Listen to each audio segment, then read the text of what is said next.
Bienvenidos al mundo de la educación y la crianza, de las relaciones entre padres e hijos, entre docentes y alumnos. Comienza Crecer con Paloma Hornos.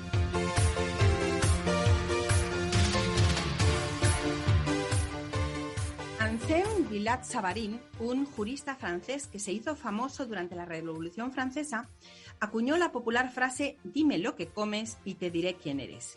Villatte-Savarin es autor del primer tratado de gastronomía titulado Fisiología del gusto. Antes de la publicación de su obra abundaban los recetarios, los compendios gastronómicos e incluso había algún relato con la comida como protagonista, pero nunca nadie, hasta aquel diciembre de 1825, había hecho filosofía con la gastronomía. Nadie había reflexionado sobre ella y nada se había escrito sobre la buena mesa francesa. Dime lo que comes y te diré quién eres. De la misma forma que nuestros actos vienen definidos por nuestra personalidad, la dieta que sigamos es importante para convertirnos en los que somos. Por eso hoy en Crecer vamos a explorar la idea de que mens sana in corpore sano. Y es que para estar saludables a nivel mental, la salud del cuerpo es una parte esencial. Y cómo no, la alimentación es el todo.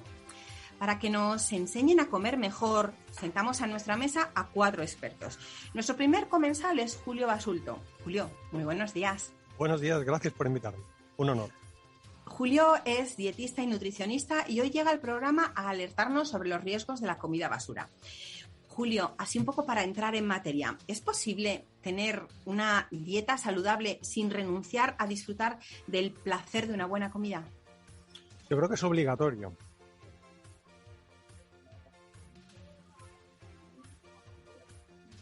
A tener una dieta saludable si no disfrutas de la comida. Eso es como tener una pareja saludable, ¿no? Sin disfrutar de tu relación con la pareja. Si la pareja consiste todo en pactos forzados, eso no sé si se puede llamar pareja, será otra cosa, será un negocio, será una empresa, pero no es una pareja, ¿no? Pues con la comida pasa un poco igual. La comida tiene obligatoriamente que ser placer. Igual que la pareja tiene que ser placer. Pero el placer no puede suponer tomar drogas para estar bien, por ejemplo, ¿no? Uh-huh. Se puede, seguro que se puede, ¿eh? Se puede. ¿Tú podrías disfrutar de tu pareja tomando drogas? Sí, seguramente, ¿no? A lo mejor la libido aumenta y tenemos unas relaciones sexuales mejores, pero eso a largo plazo va a ser nefasto. Pues eso pasa con la dieta. Uno puede disfrutar comiendo mierda, ¿no? Comiendo comida basura, pero a largo plazo para tu salud va a ser nefasto. Se puede mantener una vida de pareja a largo plazo que sea romántica, que sea cálida y además hacerlo bien, es decir, o no hacerlo mal, sí, pues lo mismo con la alimentación. Eso opino, Paloma. Pues bonita analogía. Sí, totalmente. También contamos con Rebeca Pastor, tecnóloga de alimentos y neurogastrónoma. Rebeca, como dietista y nutricionista familiar e infantil, ¿por qué niños y verdura suelen ser un tándem casi imposible? Ay, es que creo que, bueno, lo primero de todo, saludarte a ti, saludar al resto de mis compañeros y demasiado emocionada de que me des la oportunidad de estar aquí y encima de poder compartirlo en especial con Julio como compañero. Bueno, pues ante la pregunta que me haces, creo que está basado enormemente en las creencias que tenemos los adultos asociadas a determinados alimentos y el concepto de a los niños las verduras no les gustan. Están tan instaurados en nuestra mente. Yo a la familia les digo siempre, lleváis un tatuaje, hay que quitarlo, porque lo estamos trasladando también al mensaje de los niños. Y comer verdura es aburrido, está malo, y encima para los adultos es un trabajazo. Por eso es interesante que nos demos cuenta de que no es el alimento en sí, la verdura como tal, sino es cómo hemos presentado y cómo nos sentamos a la mesa, que creo que es tan importante. Claro, eso no deja de ser una profecía autocumplida, ¿no? Como ya asumo que a los niños no les gusta la verdura, no los favorezco y no lo acaban comiendo. Pues muchas gracias, Rebeca. Y por último contamos con un dúo mágico, especialistas en convertir cosas ordinarias en extraordinarias y, lo que es lo mismo, algo tan cotidiano como el pan o la pizza en un placer saludable. Buenos días, Julia de la Morena y Roberto Briciani. ¿Qué tal? Buenos días. Muchísimas gracias por invitarnos, por poder estar en este bueno, pues diálogo maravilloso que vamos a tener por poder estar con compañeros realmente fantásticos como Rebeca y como Julio, a quienes admiramos muchísimo, así que gracias. Muchas gracias por permitirnos explicar por qué la pizza y el pan pueden ser una comida extraordinaria y extraordinariamente saludable. Así que, sí, porque están muy demonizados y creía que merecían su espacio de la misma forma que tienen su espacio en nuestra mesa, porque no van a tener su espacio en lo que a alimentación saludable se refiere. Así que muchas gracias a los dos. Julia y Roberto son el corazón de Honest Pizza. Julia, ¿por qué los conceptos saludable y masa de harina a veces también están reñidos, como le pasa a los niños con las verduras? Bueno, pues porque, como muy bien explicaba Rebeca, tenemos instaurados unos patrones, ¿no?, de comportamiento, una cultura, sobre todo en estos últimos 60 años, donde se ha instaurado el que los panes tienen que ser panes de harinas ultra refinadas, donde la fermentación prácticamente no existe, hay 20 minutos de fermentación, por lo tanto no hay ningún beneficio para la salud en este tipo de alimento y por eso al final hay una serie de generaciones, ¿no? Las últimas generaciones sobre todo piensa que ni el pan ni la pizza pueden ser saludables, porque además cuando lo comen se sienten pesados, sienten inflamación y todos los problemas derivados de todo ello. Y bueno, nosotros sentimos desde hace muchos años y pensamos que esto obviamente hace, bueno, pues antiguamente de forma anciana no era así, hemos querido recuperar la forma auténtica, ancestral de hacer los panes con las masas madres auténticas, con harinas molidas a la piedra, nada que ver con harinas refinadas, y darle el puesto que merece, ¿no? Y no solamente disfrutar, como muy bien ha dicho Julio, sino que sea algo saludable, es decir, que sea algo entre comillas goloso, porque a todos nos encanta el pan y la pizza, pero además nos aporte un montón de beneficios y para nosotros, como solemos decir, de felicidad, ¿no?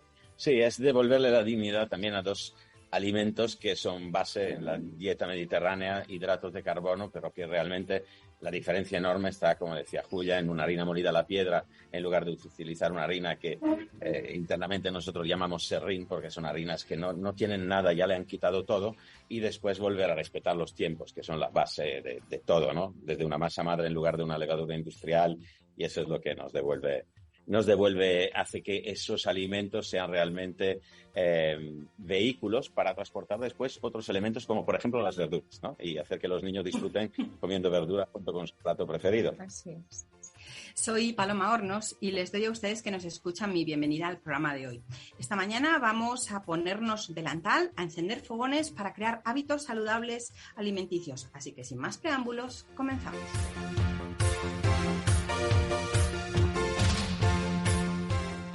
La comida chatarra o comida basura provoca anualmente más de 2 millones de fallecimientos solo por enfermedades cardiovasculares. Y conscientes de ello, nuestro primer invitado, dietista, pone sobre la mesa uno de los temas más controvertidos hoy en día.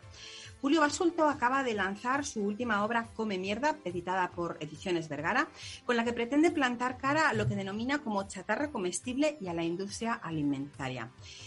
Julio, Come Mierda, el nombre es así como más que evidente. ¿Por qué ese título tan explícito y sobre todo tan rompedor?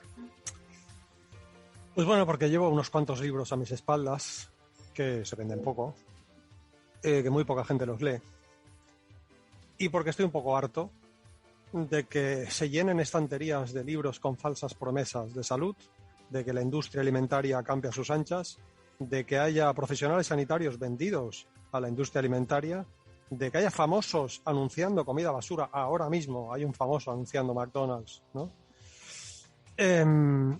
Y porque mierda, según la Real Academia, es cosa mal hecha o de mala calidad. Y te pone como ejemplo, este paraguas es una mierda. Lo pone la RAE, ¿vale? Si un paraguas de mala calidad, según la RAE, podemos llamarlo mierda, ¿por qué no podemos llamar mierda a los ultraprocesados? Que son alimentos de muy mala calidad nutricional y que se relacionan claramente no solo con peor calidad de vida, sino también con menor esperanza de vida. Y eso es algo muy serio, sobre todo en el caso de los niños. Entonces, pues he querido dar como un puñetazo en la mesa y decir, vamos a llamar a las cosas por su nombre, como decía Joan Manuel Serrat, ¿vale? Anomenem a las cosas pel seu nom, dice él. Y ¿por qué no llamarla por su nombre? ¿Que mucha gente se ofende? Bueno, pues alguien se ofenderá, siempre se ofende a alguien. Pero mira, si miras el libro, verás que tiene debajo una frasecita de la mismísima doctora Margaret Chan, que es la directora de Salud Pública de la OMS. Así que tan mal no la habré hecho si esta sabia mujer ha tenido la deferencia de ponerme esta frasecita. Total, que iba por ahí, un poco para llamar la atención sobre el tema. ¿Cómo hemos pasado, Julio, de comer bien, como comían, bueno, incluso nuestros padres, ¿no? O sea, por supuesto nuestros abuelos, pero nuestros padres todavía comían bien, a comer mierda como hacemos hoy en día? Pero ¿dónde nos hemos perdido? ¿Dónde nos hemos dormido en esta película? Es multifactorial, porque te podría decir que la precariedad laboral, algo que no depende exactamente de las familias, ¿no? La precariedad laboral influye mucho. Se suele decir que la salud no está tanto en el código genético, sino más bien en el código postal. El barrio en el que naces va a influir mucho en tu estilo de vida y en la inversión que tú hagas en tu salud, ¿no? En los barrios pobres hay muchos más anuncios de comida basura y hay muchas más tiendas para comprar comida basura. Y luego además, y más actualmente con el Big Data, los anuncios de comida basura se dirigen más precisamente al colectivo más vulnerable, ¿no? Pero, como digo, es una confluencia de factores dentro de los que desde luego cabe citar la enorme inversión que hace la industria alimentaria en desinformar.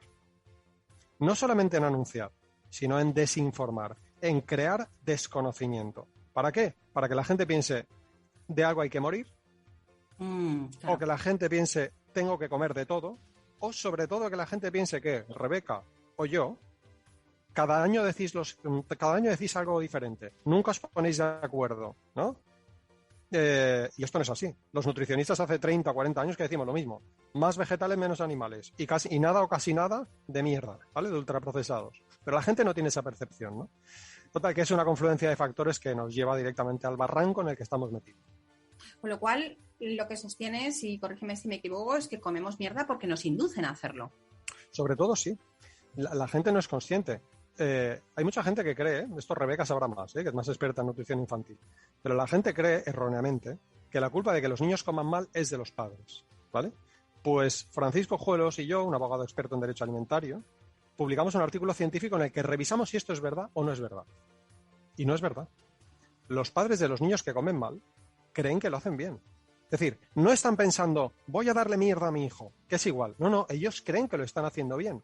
Si tú tienes el logo de la Sociedad Española de Nutrición Comunitaria, o de la SEEDO, o de cualquier otra asociación, en las galletas Dinosaurus o en el bollicao rico en hierro, ¿cómo vas a pensar tú como padre que eso es malo? Y además es rico en hierro. Además es rico en hierro, que además va bien para los glóbulos rojos y no sé qué rollo, ¿no? Total, que yo creo que sí, que habrá alguien que pensará, voy a morirme y voy a comer fatal y voy a envenenar a mis hijos. Seguro, porque hay de todo en este mundo. Pero la inmensa mayor parte de la población tiene un desconocimiento supino de la relación entre alimentación y salud. No sé si me equivoco, si estás de acuerdo, Rebeca, o Julia, o Roberto, si estáis de acuerdo. Absolutamente. Totalmente. Porque muchas de las veces ya se hablan, no, es que hay mucha información, no, hay un desconocimiento real. Y lo que acaba de comentar Julio, de que llevamos años diciendo ya que hay que comer más vegetales y hay que comer menos o no hay que comer nada de procesado, ultraprocesado, eso está ya más que marcado, pero cada vez nos hacen más procesado, ultraprocesado, con buen etiquetado para incitar al final a que, y con los niños evidentemente, o sea, es así. El concepto de, de vez en cuando, que es todos los viernes, eso se llama regularidad, normalidad. Claro, normalizar algo que no lo es. He trabajado casi 30 años en la industria alimentaria y he visto cómo, en la industria alimentaria específicamente, en las grandes cadenas de producción de pizza de toda Europa, y he visto específicamente cómo se formulan y de qué manera se preparan desde el departamento de marketing los falsos claims para que, falsos no, porque ponen en evidencia o ponen nuestro foco sobre aquellas cosas en las cuales, engañosos, quieren que prestemos atención, y cuando le das la vuelta al envoltorio, pues ahí están todos los aditivos, toda la sal, todos los conservantes, azúcar, grasas malas, etcétera, mucha sal, por supuesto, porque sabemos que el azúcar, sal y grasas crean un cóctel irresistible, explosivo que crea Pero, por ejemplo, con lo que estás comentando ahora mismo, Roberto, y sobre todo vinculado al concepto de la pizza, una de las cosas que sí que yo veo ante ese consumo de procesado ultraprocesado es que es el concepto en sí de los viernes, si es que toca pizza. Entonces, no es el hecho de comer la pizza, sino es el entorno de lo que hacemos ese viernes por la noche toda la familia. Y ahí hay un desconocimiento de la familia, de verdad por ignorancia. No es que lo hagan aposta, en serio, como ha comentado Julio, es que yo también lo veo en la consulta y lo veo en los colegios. Entonces, el momento de estar todos juntos con esa receta, que al final ya la receta es de la propia familia. Pero si tú le das la vuelta a esto, si tú le das la vuelta a esto y dices, ok, ¿qué parte buena hay de todo esto? Que la gente esté junta y que con sus propias manos haga algo de comida, Fantástico. porque traslada a sus hijos unos ¿Hábitos? Primero porque juntos trasladan unos hábitos alimentarios, pero ahora, en lugar de comprar una pizza que sale de un envoltorio y a veces, sobre todo las que no están congeladas, tienen un montón de cosas para que aguanten toda su vida útil y se van transformando continuamente, pues si tú le das esto a tus niños, estás creando unos patrones porque esa constancia, esa repetición del mensaje hace que se fije en tu mente. Entonces, tú puedes comer pizza y puedes comer pan todos los días, porque al final es un hidrato de carbono con un montón de fibras, etcétera. Si uso harina molida a la piedra, como se hacía ancestralmente, no le pongo aceite virgen extra de oliva y unas verduritas encima y todo lo que quiera, y puedo comer bien, alimentarme sano, porque no olvidemos, como sabéis mejor que de lo que sabemos nosotros, que los hidratos de carbono son fantásticos para el cerebro, son un alimento clave. Lo que pasa es que si son de asimilación rápida, crean esa sensación de modorra que tenemos cuando comemos algo y parece que te han quitado todas las energías, que tú te pones en el sofá y dices, uy, qué gana de siesta. Y no sabes que eso viene de lo que acabas de comerte, que te ha... No sé, ¿no? Entonces, si le damos la vuelta a eso, la pizza puede ser un vehículo extraordinario porque es el único plato que en todo el mundo se pronuncia y se escribe de la misma manera, hasta en China. Claro. No lo ponen con... Entonces, ¿por qué no lo usamos como vehículo? Nosotros, esa es la idea nuestra de base, ¿no? En casa, que somos tres hijos, bueno, 2 hijas y un hijo, y el matrimonio, tomamos 3 veces por semana pizza, ¿eh? 2 nutricionistas, mi mujer es nutricionista, ¿eh? Mi maravillosa mujer. Pero ¿qué pasa? Que es harina integral, lo hacemos en casa, dejamos que fermente, le ponemos encima verduras, no le metemos encima 100 gramos de queso y un montón de embutido, ¿no? Pero vamos, que entiendo lo que dice Rebeca, que la gente no acaba de entender la diferencia entre excepción y regla, ¿vale? Y no acaba de entender que la instauración de los hábitos es algo de las cosas que más influyen. Y acabo, por cierto, Paloma, porque me has preguntado qué influye sobre qué ha hecho que comamos tan mal. Sí. Y hay un factor que es muy importante, que de hecho es el más importante. No sé si habéis visto una noticia que ha salido esta semana, en la que vemos que en nuestros supermercados ha aumentado más el precio de los alimentos sanos y ha disminuido, o no ha aumentado tanto, el precio de los alimentos malsanos. Pues justamente en el libro Come Mierda pongo que de entre las 4 P's del marketing, ¿vale? Los expertos en marketing utilizan sobre todo 4 P's. Publicidad, precio, producto y punto de venta, ¿vale? Pues la que más influye es el precio.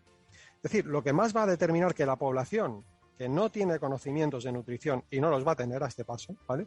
Lo que más influye sobre sus hábitos es que si algo es muy, muy barato, como esa pizza precocinada, que seguro que es más barato que si yo me la hago en casa, ya te lo digo yo, seguro, ¿no? Pues lo que más va a influir sobre la población que no tiene tiempo, porque es que tenemos unos trabajos, ¿no? Un desborde, una vida que tenemos que trabajar los dos para pagar el alquiler y nada más, ¿vale? Lo que más va a influir es el precio, y ese es un factor determinante sobre nuestra salud y no está bajo nuestro control. Algo que parece muy curioso es que tenemos la idea de que un producto procesado, ultraprocesado en la mayoría de los casos, tiene unos costes de producción, aunque solo sea por las personas y los pasos y los ingredientes que intervienen, mucho más caro que una simple lechuga monda y lironda cogida de un campo. Y curiosamente no es así.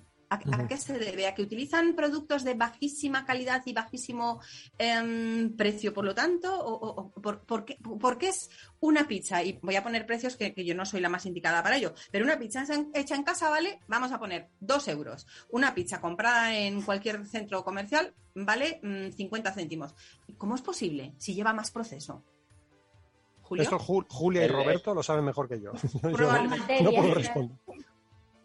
La mayor industria, sin entrar en detalles, pero la mayor industria de pizzas en España produce 25.000 pizzas por hora.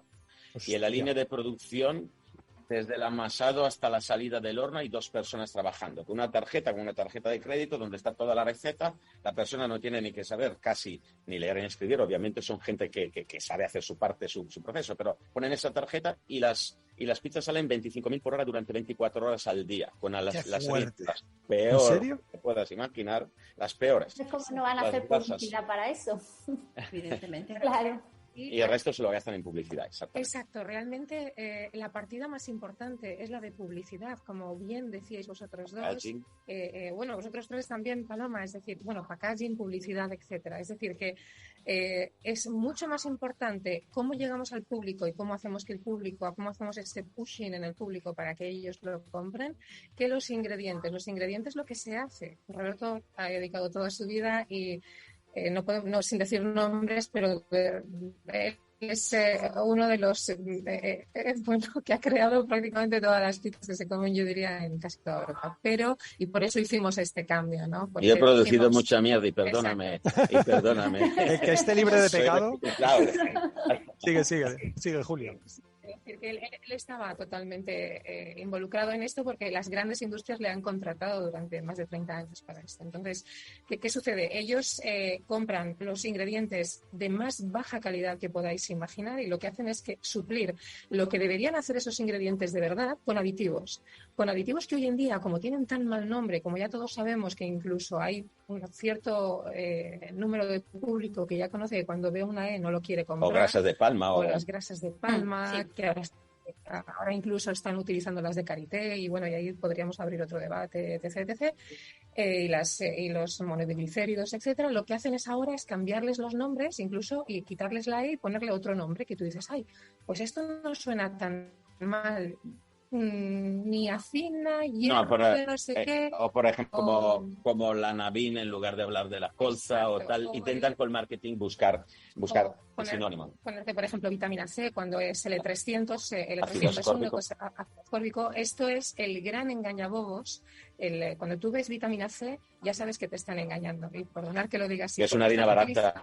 La harina más baja que hay, la que cuesta muy pocos céntimos, para que se comporte como una harina de fuerza durante el proceso de amasado.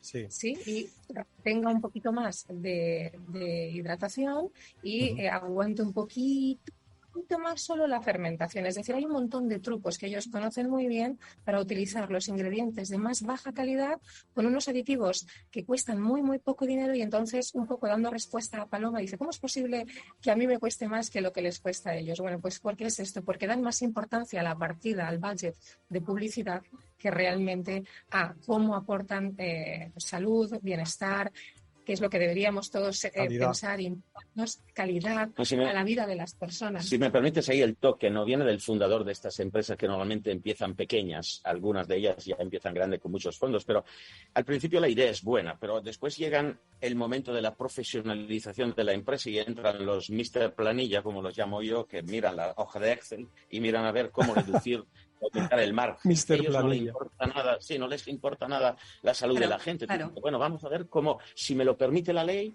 ¿y quién hace esas leyes? Los industriales que se sientan con los políticos para ver cuál es el valor máximo que podemos admitir en una pizza. Después me tomo un yogur, me tomo un fuet, sumo todos esos aditivos y empiezo con intolerancias, alergias, problemas en los niños. Entonces, es que estamos permitiendo cosas que a largo plazo nos van a dañar y ya nos están dañando, porque antes no había tanta alergia, no había tanta intolerancia, el pan lo tomabas de una cierta manera, ahora en cualquier gasolinera te tomas un pan blanco que parece bueno al principio porque está calentito y crujiente, llegas a casa, algunos lo ponen en el microondas y pueden hacerle un nudo como si fuera una corbata, porque es un pan chicloso, un pan, porque no hay materia prima buena detrás, no hay procesos buenos, no hay nada de eso. Julio Basulto y Rebeca Pastor, lo que tenemos claro es que son nutricionistas y dietistas, pero solamente hemos presentado a Julia y a Roberto como los creadores de Honest Pizza. Pero me vais a permitir que os presente porque como estáis dando una serie de datos y estáis hablando desde un punto de vista totalmente distinto, tenemos que decir que Julia de la Morena es consultora de negocios y creadora de conceptos de restauración y Roberto Briciani, por su parte, es el fundador de la Escuela Nacional de Pizza y Restauración Italiana y además es consultor internacional precisamente gente de empresas de este sector. Por lo tanto, creo que están más que legitimados para dar, no sé, esa opinión sobre lo que está ocurriendo en la industria. Entonces, es una pregunta que ya lanzo a los tres. ¿Cuál sería la solución? ¿Revisar la legislación? Primero, sí, yo creo que la legislación es muy importante, pero sobre todo educar y educar al público, porque yo, por ejemplo, yo tengo un cliente en Puerto Rico que tiene 7 supermercados ecológicos o 7 supermercados y vende las slices de pizza cara, cuesta $7 la slice, son gigantes, pero una porción de pizza $7. Yo le decía, pero Jorge, ¿cómo puede ser que la gente en Puerto Rico, y había gente muy humilde en su supermercado, compre esto? Dice, porque una vez que tú has introducido una educación y la gente sabe lo que es bueno o malo para su salud, ya no es lo mismo, ya es lo que decimos. Es eso, a través de libros como lo que a través de divulgación, pues la gente dice, hombre, entonces eso no es tan bueno. Ninguna madre quiere darle algo malo a sus hijos. Y en Estados Unidos tienen claro una cosa, que lo que ahorras en comida te lo gastas en medicina, ¿no? Te lo gastas en hospitales y médicos, porque allá los pagan directamente de su bolsillo y ven esa ecuación directa. Aquí, como tenemos la seguridad social, no lo vemos tan directo, pero es real el impacto sobre tu salud de esas decisiones del día a día, de ese ahorrarte €1. Pero también es real que hay mucho abuso por parte de muchas empresas y muchos márgenes de esos supermercados ecológicos un poco abultados. Y, en fin, tendríamos que hacer un poco la comida también sana, más popular, que no costara tanto dinero. Sí, a mí, Paloma, perdona. Ay, sí, por supuesto. Perdona, me gustaría hacer un comentario sobre eso, y es que otra de las cosas que creo que potencia más todavía es cómo vinculamos esos procesados a experiencias. A las experiencias que generan. Cada vez que vemos un refresco de cola en la televisión, nos dice que nuestra vida tiene mucha más felicidad. En la funda del móvil que lleva la onza de chocolate es lo que tú necesitas para.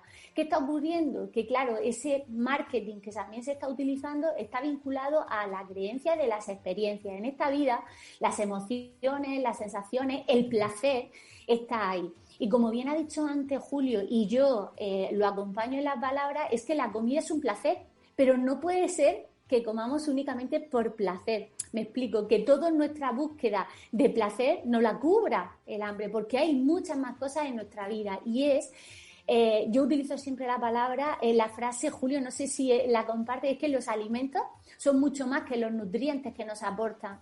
Porque esa pizza, vamos a decirlo así, ¿vale? Por ejemplo, yo en mi casa no tengo tradición de hacer una pizza como tal, pero tengo tradición en hacer otra receta, ¿no? En mi casa familiar. Y esa receta genera experiencia, pero eso no sale en radio, eso no sale en tele, eso no. ¿Y qué ocurre? Y voy a hablar solamente un segundo como algo de mi experiencia con los niños, es cómo cuando tú generas una expectativa, creas un ambiente tan bonito, tan motivante, tan alegre, de golpe y porrazo abres una bolsa y sale un pimiento y dicen los niños, literalmente es un chillido, no grito más Paloma para que no haya que nos esté escuchando, pero literalmente es ¡hala! Es un pimiento, y aplausos, y a ver quién lo empieza a coger antes para olerlo, para tocarlo. Entonces eso no lo estamos encontrando. La publicidad de naranja, la publicidad de tomate, la publicidad de cómo se hace un potaje no está. Entonces, claro, eso hace que no tengamos una experiencia. Pero sí está la contraria. Comer verdura cansa, no tenemos tiempo, no sabemos cocinar, porque otra de las deficiencias que veo ahora en la sociedad cuarentona, molona como yo, es que la gente no sabe cocinar. Entonces, ¿cómo me voy a poner a perder el tiempo cocinando? Entonces, ese desconocimiento no genera grandes expectativas de emociones, de placer, y confundimos. Entonces, ante el malestar, ¿qué buscamos? Ese procesado, ultraprocesado, por la noche o en la cena o cuando nuestros hijos se acuestan.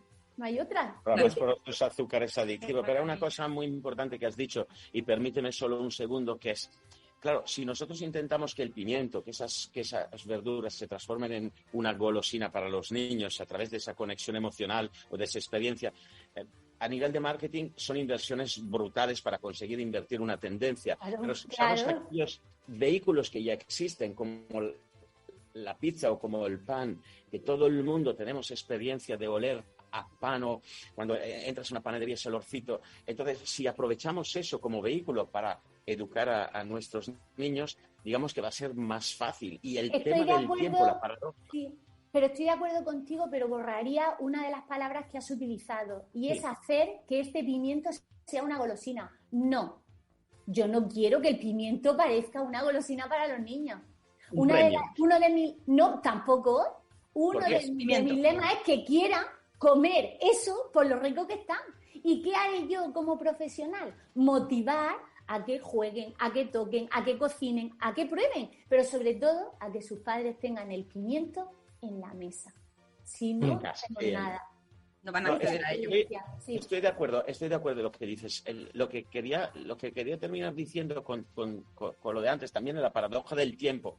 Hoy en día nosotros hemos intentado darle la vuelta a todo esto con los conocimientos técnicos y un poco para curar mi conciencia. Yo digo, desde hace 2 años, 2 años, desde antes del COVID justo, he dejado de trabajar para la industria alimentaria. He dicho no a muchos contratos porque es que no hay manera de cambiarle la idea. Diré, no uses un monodiglicerido. No. Para que se mantenga más blandita como el pan Bimbo. Es que a los niños les gusta el pan Bimbo. Es que yo no quiero ya eso. Le hemos dado la vuelta y hemos dicho, ¿cómo podemos hacer una pizza que en 9 minutos, sin ensuciar la cocina, con una masa que contenga quinoa, espelta, molida a la piedra, que contenga todo lo que tú quieras, se haga en 9 minutos, menos del tiempo que tú tardas en pedir una pizza a domicilio? Tardas 30. Porque el factor tiempo es otro, todos tenemos prisa y pocos saben cocinar. Entonces tú dices, vale, inventamos una técnica volante que es como girar el volante de un coche para que cualquiera pueda extender una masa, para hacerlo divertido, ¿no? Porque al final la gente hoy en día buscamos a través de esto la satisfacción inmediata, hacemos scroll en un teléfono como si fuéramos casi drogaditos de la información, que buscamos satisfacción y gratificación inmediata. Esa tendencia, en lugar de... Claro, pero eso al final es lo que cada vez, tanto yo hablo ahora mismo de nosotros dos porque estamos aquí, pero muchos de nuestros compañeros hacen, es que veáis, se vea que podemos comer de forma saludable con poco tiempo. Julio, un puñadito de pistachos, dime que no te gusta. Fíjate qué posibilidad es. Tu café con un puñadito de pistachos y ya tenemos un desayuno. Ahora el pistacho es maravilloso. Pero sí que es interesante el que también lo conozcan, pero vuelvo a decir lo mismo, creo que hay demasiada información y demasiadas veces recetas que conllevan a que la población crea que por hacer este donut que es muy saludable porque no lleva no sé qué, no sé cuántas, vamos a solucionar el conflicto que hay en tu casa de que tú no cocinas, tus hijos no comen vegetales, ya no hablo de verduras, sino de vegetales en general. Entonces, el tiempo me parece importante, pero que tenemos que ser conscientes de que es que tenemos que movernos, aparte de hacer... No, está claro. Hay algo que a mí me gustaría añadir respecto a la pregunta que planteó en abierto Paloma, de cómo se revierte esto, ¿no? ¿Cómo hacemos? Sí. Es importantísimo, se me parece el foco que has puesto ahora, Rebeca, de poner esas expectativas y esa emoción asociada a recibir un pimiento, que es verdad que educacionalmente en casa, culturalmente no lo estamos haciendo, me parece algo fantástico, pero imaginaos cómo, me vais a permitir que introduzca algo que incluso puede llegar a ser inquietante, pero es real. Cómo nos han estado manipulando, yo no sé si esto luego vais a tener que cortarlo, pero seguro que no, porque seguro que va a ser interesantísimo, así que adelante. Bueno, cómo nos llevan manipulando desde hace más de 50, 60 años, porque la industria alimentaria conoce muy bien esto y las grandes corporaciones lo hacen muy bien. Esto unido también a lo que está comentando exactamente Rebeca. Claro, hace aproximadamente 30 años, una de las campañas de publicidad que más funcionó en Estados Unidos, no se llegó a ver aquí, de McDonald's, era que había una chica que estaba embarazada y estaba sentada en un parque en una mecedora. Y yo no sé si conocéis este anuncio, pero causó sensación, donde la chica se estaba balanceando, columpiando en una mecedora y en un columpio, y cada vez que se acercaba, digamos que estaba en la parte del impulso, delante ella había un McDonald's y el bebé dentro hacía así. Que quería acercarse. O sea, terrible. Yo no lo he visto. Sí. Este anuncio fue brutal, de hace más de 30 años. Un éxito increíble comercialmente. Increíble, pero mirar cómo han ido implantando la idea de qué es el momento de tío. Mucho para un feto que todavía no ha nacido, ¿no? El momento felicidad que tú estás diciendo. Bueno, y tenemos todo el caso de la Coca-Cola, que te asocian la chispa de la vida, la chispa de la felicidad, que una bebida que es marrón, llena de azúcares a casi un 50%, donde nadie conoce la fórmula, te va a quitar la sed en el desierto. O sea, es de locos. Y es un reconocimiento social y de felicidad de que cuando tú vas a abrir ese te va a venir la felicidad que no te encuentras en tu casa, en tu vida social, en tus relaciones, en tu etcétera, etcétera. Claro, es que nos han ido inoculando como la gota china, tic-tic. Claro. ¿Y sabéis lo peor?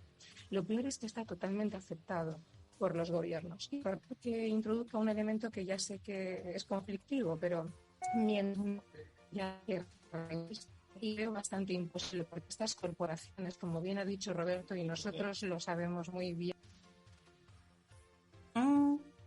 se nos han desconectado. Bueno, no importa porque seguro que estarán buscando la forma de volverse a conectar y ahora les recuperamos porque además nos ha dejado justo... Ahí están. Aquí han regresado. Tienen que activar el micro. Sí. Tenéis que activar el micro. Ahora está. Ahora sí. Es que el internet es lo que tiene, que se nos va y se nos viene. Estabas contándonos, Julia, disculpa. No, sí. Que mientras se sigan sentando corporaciones con elementos, con personas del gobierno, porque se mueven muchísimo dinero, y no hablo del gobierno español, hablo del globo terráqueo, pues yo creo que el factor va a cambiar cuando tengamos, por ejemplo, como una Greta, ¿no? Como alguien o como un movimiento de la misma población, el mismo el pueblo, las mismas personas, cada vez que van a comprar, comprendan que están dando un voto. Es como un voto. Entonces, cuando tú vas a votar, que tú decides quién quieres que represente lo que tú sientes que es los valores para tu vida, lo bueno para tu comunidad, para ti mismo, el bienestar social, ¿no? Pues cada vez que compras deberíamos entender todos, ojalá alguien tuviera la fuerza de crear este movimiento, de hacerle entender a la población que cada vez que compra un ultraprocesado está dándole un voto a esa gente y está eliminando la posibilidad de que muchísimas personas tengan un bienestar en sus vidas, que no tengan enfermedades, etcétera, etcétera. Sin embargo, comprando un pimiento, como bien dice Rebeca, y induciendo a sus hijos y a su cultura y a su gente a comer de forma saludable, están dando un voto a esos productores, a esos agricultores, a que tengamos menos enfermedades, a que colapsemos los hospitales, etcétera, etcétera, etcétera. Entonces, creo que ese voto después es un premio para el que ha hecho la campaña de marketing. Dice, mira, ha funcionado muy bien y le dan un mayor sueldo, etcétera, porque ha sido un genio. Mira, has puesto las palabras clave y buscan los claims. Mira, la palabra de más tendencia es masa madre. Inventan las masas madres falsas. Hechas, es que yo hago unos cálculos a veces, digo, esta gente dice que hace un pan con masa madre. No tiene fábrica para hacer un pan con masa madre. Porque si dicen 24 horas, toda esa montaña de masa para hacer esos productos no le cabe en la fábrica. No, es imposible. Entonces, bueno, nos engañan y nos vuelven a engañar, pero porque lo permitimos de alguna forma. Y nuestro voto como personas conscientes, como consumidores conscientes, gracias a vuestro trabajo de nutricionistas y a gente y de divulgación, hace que al final, pues esos directores de marketing que hacen su campaña, no le funciona la campaña y dicen, mira, hasta luego, al próximo, ¿no? Y al final intenten decir un poco más la verdad, porque es lo que se ha perdido, ¿no? Pues llama la cosa por su nombre, simple. Y bueno, esto pues es eso. Pero si llamaran la cosa por su nombre no venderían ni un solo. ¿Cómo no pueden comprar una bolsa de magdalenas con 10 magdalenas por €1 o €1,50? En el mejor de los casos, claro, efectivamente.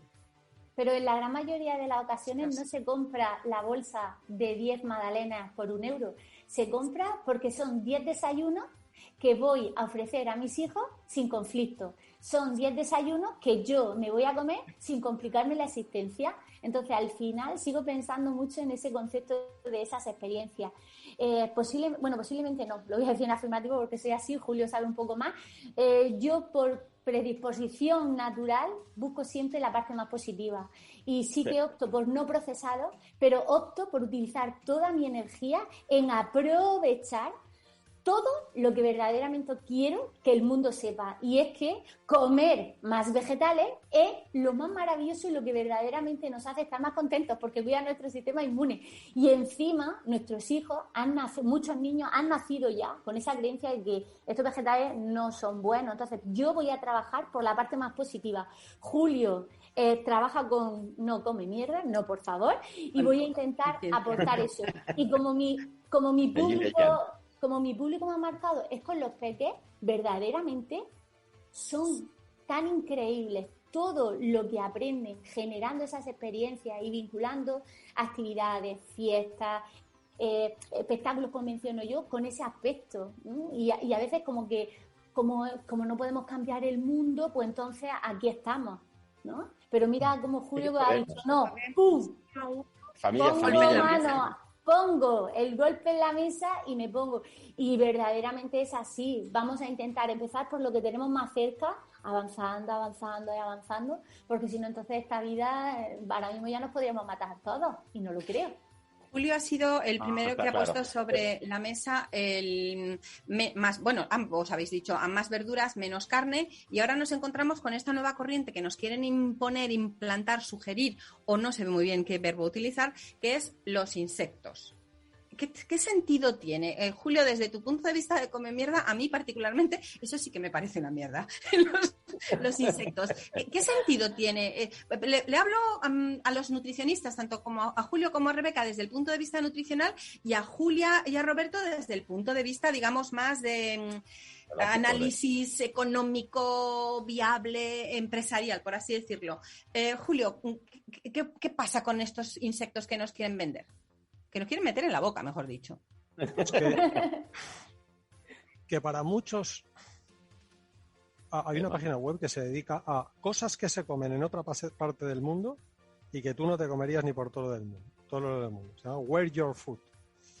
Y esto pasa en España también. Es decir, tú le dices a alguien de, no lo sé, Burkina Faso, me lo invento, que aquí comemos, no lo sé, conejos. Caracoles, por ejemplo, ¿no? Y un insecto, bueno, tú te comes un langostino y seguramente en otra parte del mundo piensan, pero hostia, ¿cómo alguien se puede comer un langostino, ¿no? Los insectos son una buena alternativa al actual problema medioambiental que tenemos con el excesivo consumo de carnes, sobre todo carnes rojas, ¿no? Pero para mí, o sea, yo lo creo realmente que es una buena solución. Que yo probablemente no me lo comería. ¿Por qué? Porque he recibido esta educación, igual que tampoco, pues yo qué sé, hago según qué cosas en la cama, ¿verdad? Y hay gente que sí que las hace y me parece respetable, ¿eh? Pues algo así pienso con la comida. Yo no me comería un insecto, pero desde el punto de vista nutricional, pues es algo interesante. ¿Es la solución al medio ambiente? Pues yo creo que la solución al medio ambiente pasa por tomar más legumbres. Eso es lo que yo creo. Que son alimentos ricos en proteína y que además tienen demostrados beneficios para la salud, cosa que no ocurre con los insectos, ¿no? Pero tampoco lo veo como algo criminal y algo que yo criticaría, ¿vale? Y luego, respondiendo a la pregunta que no he respondido, que tú has preguntado hace un segundo, Paloma, y ya acabo, ¿eh? Por cierto, a mí me quedan 4 minutos y me tengo que ir. Por supuesto, cuando tú necesites, claro. Sí, gracias. Pues, ¿cuál es la solución? ¿Vale? No lo sé, pero sí creo que la solución no es la educación. Ya sé que es muy políticamente incorrecto decir esto, pero pretender educar a la población cuando tenemos una inversión multimillonaria remando en contra es muy difícil. Y pongo un ejemplo. La campaña 5 al día, que también está en España, es una campaña que pretende que la población tome 5 raciones de frutas y hortalizas al día. Vale, no sé el dato en España, pero sí sé el dato en Estados Unidos de hace unos años, ¿vale? La inversión del gobierno norteamericano en la campaña 5 al día era $5 millones al año, ¿vale? ¿Para? ¿Cómo? Pues pagando a gente como Rebeca o como yo para que hagamos divulgación, poniendo carteles, regalando cajas de frutas en la escuela, etcétera, etcétera. Cuñas televisadas. $5 millones al año. La inversión del marketing del fast food dirigido a niños, no el marketing de la industria alimentaria, no el marketing del fast food. La inversión del marketing del fast food dirigido a niños no era 5 millones al año, sino 5 millones al día. Es que eso es imposible. Tú puedes educar.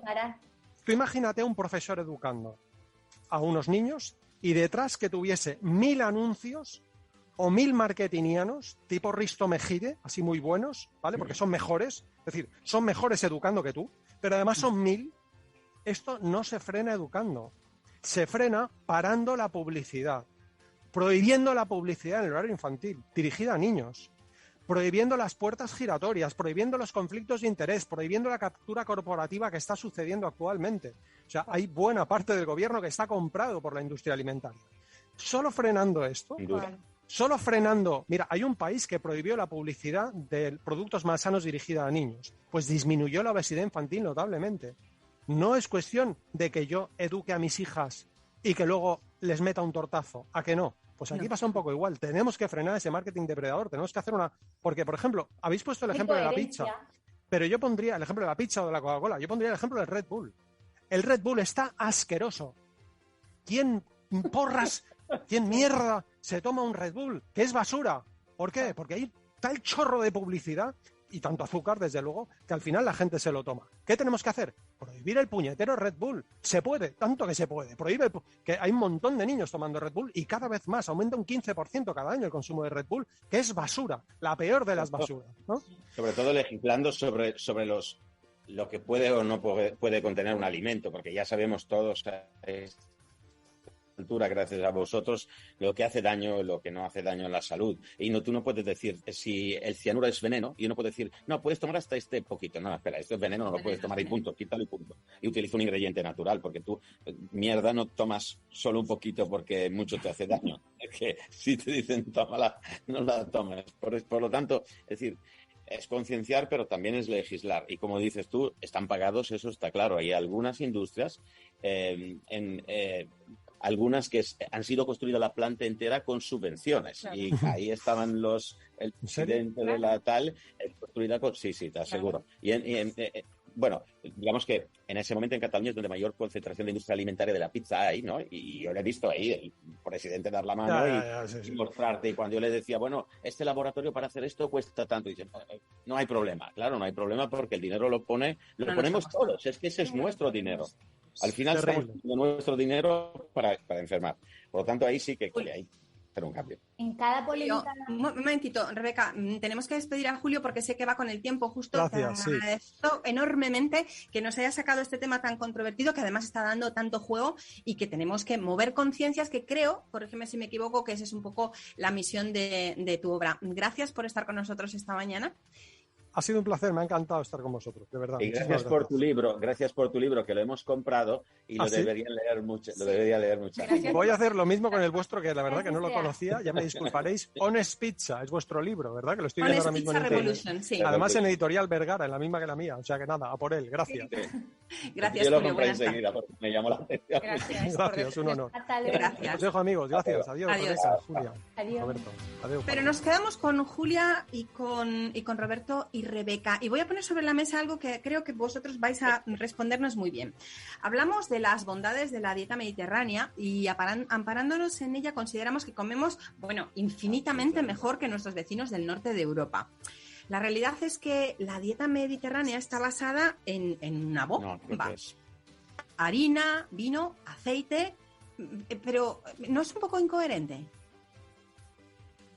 Que vendamos, o sea, que promulguemos la dieta mediterránea con ese contenido de productos que teóricamente pensamos que no son los más saludables, o por lo menos ponerlos juntos. Rebeca, ¿qué opinas? Pues que realmente el concepto es ya un poco ancestral, ¿no? Y no solo es lo que se come en sí, porque al final el concepto de dieta mediterránea engloba mucho más y es el estilo de vida que también se tenía. Y luego también el concepto de las proporciones como tal. Si ahora, en la actualidad, con todo lo que sabemos, hablamos, por ejemplo, del alcohol, yo evidentemente te digo, no, alcohol cero, nada de alcohol, no propongo la opción de que lo tengamos, pero sí que es básico entender que los mediterráneos nos movíamos, los mediterráneos descansábamos, los mediterráneos teníamos el mar cerca, las verduras siempre estaban presentes. Entonces, claro, son determinadas connotaciones que al final vinculan. Los mediterráneos estábamos expuestos al sol y hablábamos mucho que esto al final es un conjunto de todos los puntos necesarios para crear un estilo de vida saludable. Aunque a mí me encantaría que pudiéramos borrar la palabra saludable ya del mundo, porque no se necesitara, sino sería el estilo de vida, que sería descanso, una alimentación variada, rica en verduras, hortalizas y frutas, que son la base de nuestra alimentación, que abundara el pescado frente a la carne, que las legumbres prácticamente estuvieran todos los días en nuestra mesa, que los cereales fueran integrales de buena calidad, en la versión que cada uno quiera, y hacer las recetas todos en casa y siempre, siempre participando todos los miembros de la familia en esa creación del estilo. Y ahora le traslado la pregunta a nuestros panaderos. Bueno, Roberto, habías tomado la palabra.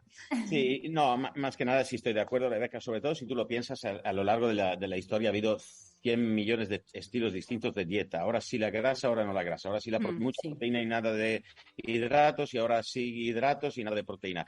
Y hay 1000 historias porque en marketing eso se llama el mecanismo único. Inventan, reetiquetan un concepto, crean una versión nueva para volvernos a vender ideas distintas para vender más. Pero bueno, al final la dieta mediterránea nunca ha pasado de moda y siempre sabemos que hay 3 pilares básicos, 3 macroingredientes que son indispensables para nuestra vida como seres humanos, ¿no?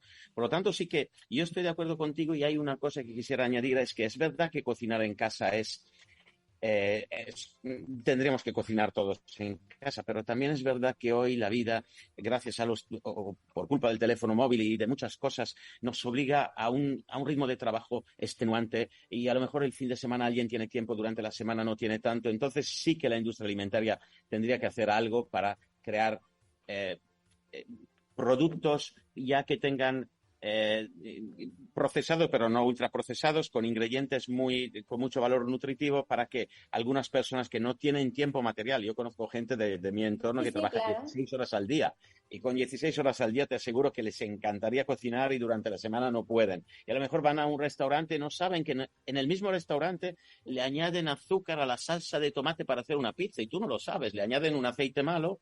Sí, pero aquí, Roberto, por ejemplo, sí estoy de acuerdo contigo en ese sentido, pero sí que es verdad que ante el desconocimiento que tiene la población, porque no está generando la experiencia memorable que quieren repetir, un bote de habichuelas ya es un procesado y es una opción saludable. Que lo habrá, que lo habrá. Y algo muy importante, fijaros qué detalle, por el estrés, la falta de tiempo que ha generado esta sociedad, porque 16 horas trabajando no debería de ser. O sea, fijaros, es que eso ya es el punto. Entonces, si esto está mal hecho, ahora tenemos nosotros que amoldarnos. Entonces, aquí lo que yo me doy cuenta en general es que la salud se ha borrado de nuestra mente. Ahora, tras el verano, la gente quiere quitarse 4 kilos que ha engordado. Que no, que estéticamente no es donde nos tenemos que ver, porque es que todos somos guapos por naturaleza, porque lo somos. No con 4 kilos más o 4 kilos menos, es nuestro concepto de salud. Ahí está. Entonces, creo que esos procesados están. ¿Hay que hacer más variedad? Sí. ¿Para qué? Para ayudar a estas personas que buscan verdaderamente esa experiencia. Pero es que el marketing no está en ese bote de habichuelas cocido. No está. No lo está. Vuestros productos me parecen una idea muy interesante por un poco lo que has dicho antes, porque algo tan generalizado, tan normalizado, que es que no ha cambiado ni de nombre en cualquier lenguaje. Está bien, pero hay que buscar más opciones, sí, y que sobre todo la industria vea que hay posibilidades de hacer opciones saludables. Sí, sin olvidar, un segundo, sin olvidar que los alimentos frescos tienen que estar en la mesa, frescos o congelados, pero sin manufacturar, es decir, el alimento principalmente ensaladas, verduras, variadas, cocidas, asadas, como sea. Una buena fruta que ya no saben a nada, un buen tomate que ya no saben a nada, tampoco los tomates, en fin. Tenéis que venir a Murcia. Tenéis que venir a Murcia. Sí. Pero dime una cosa, hay algo muy importante que has tocado, Rebeca, que has tocado ya varias veces, ¿no? En este diálogo maravilloso. De verdad que estoy muy feliz de haber compartido este diálogo con personas de calado, de verdad. Es esa parte de esas conexiones emocionales tan bellas que se producen en las cocinas, en las familias, durante toda la vida, que son, si os dais cuenta, os lo digo y me emociono, las que después vas a recordar durante toda tu vida, cuando vas a recordar a tu abuelo, a tus padres, a cuando te peleabas a lo mejor y le tirabas un trozo de coliflor a tu hermano y no sé qué. Así es, Julia. Así es. Nuestros hijos nos recordarán por nuestras comidas. Eso es una de las cosas que nos Así. ayuda. El inicio de hoy, el programa, Paloma ha verdaderamente transcrito lo que es la neurogastronomía, que es hacer que con nuestra mente podamos generar un ambiente. Además, los adultos, padres, madres, abuelos, los adultos somos los responsables de ayudar a generar felicidad en la mesa de nuestros hijos, para que verdaderamente quieran comer esos platos. Y en este caso, pues yo como dietista nutricionista intento ayudar. Vosotros, desde vuestro punto, a nivel de la preparación de esta receta tan rica, también Julio mediante el libro. Es que en la pura realidad necesitamos que haya un movimiento ante eso, ante la importancia. Y sobre todo, Rebeca, yo cuando tenía la Escuela Nacional de Pizza y Restauración durante más de 15 años, que estaba reconocida por el Ministerio Italiano, y hacíamos clases para muchísima gente que después tenía restaurantes, ¿no? Cuando hacía una pregunta a la gente, le decía, ¿cuál es, por ejemplo, cuál es el plato que prefieres? Y el valenciano te decía, por ejemplo, la paella, ¿no? Y ¿dónde comerías dónde se hace la mejor paella? Y te decía el nombre de un restaurante. ¿Y hay algún sitio que tú recuerdes mejor que ese restaurante? La de mi mamá. Ujú. Siempre acababan en su mamá, y si era un marroquí te decía un coscús, y si era pero siempre acababa en su casa, con su mamá, porque había creado una conexión. ¿No? La mamá, los abuelos. Sí, porque había creado una conexión neuronal en su cerebro límbico que hacía que de alguna manera era como algo indeleble, y ese algo indeleble lo creamos compartiendo tiempo de calidad con nuestros seres más queridos. Por ejemplo, un padre que, aunque haga muchas horas y que esté equivocado, esté mal, hacer tantas horas, pero el fin de semana se siente culpable, digo, bueno, vale, ¿cómo tienes que hacer para que tus hijos disfruten de tu presencia, no de tu conexión con el teléfono móvil y le das algo para que se entretenga? Cocinando, enseñándole, dándole experiencias que le impactarán toda la vida. Mi madre me daba ese trocito de masa que quizás sea el culpable de que hoy haya dedicado todo pues esto. Te voy a decir Ese algo. trocito de masa. Te voy a decir Así algo con lo que acabas de mencionar. Fíjate, tú eres quien eres basado en las experiencias que una mezcla de harina con agua que desprendía un olor que tú empezaste a meter en tu cabeza. Pero es que ese olfato estaba junto al lado de tu madre, que te miraba con amor y con cariño. Y ese momento era tan increíble que tú, la pizza, perdona, pero es que es lo mejor del mundo mundial. No puedes hacer otra empresa, solo puedes hacer la pizza. Te ha notado, ¿verdad? Es la pura realidad. El olfato es el primer sentido que hace que nos apetezca probar las cosas.